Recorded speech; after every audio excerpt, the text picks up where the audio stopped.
അൽഫോൻസാമ്മയുടെ നാമത്തിൽ രാജ്യത്ത് ആദ്യമായി ചേന്നാമറ്റത്ത് സ്ഥാപിച്ച സിസ്റ്റർ അൽഫോൻസ UP സ്കൂളിന്റെ സ്ഥാപിത ദിനാഘോഷവും വിശുദ്ധ അൽഫോൻസാമ്മയുടെ തിരുനാളാഘോഷവും നടന്നു. ആയർക്കുന്നം പഞ്ചായത്ത് പ്രസിഡന്റ് സീന ബിജു നാരായണൻ ഉദ്ഘാടനം ചെയ്തു.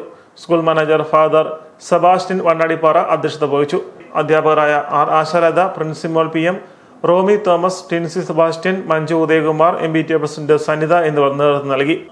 അൽഫോൻസാമ്മയുടെ ജീവചരിത്രം വിദ്യാർത്ഥികൾ ദൃശ്യാവിഷ്കാരത്തിലൂടെ അവതരിപ്പിച്ചു.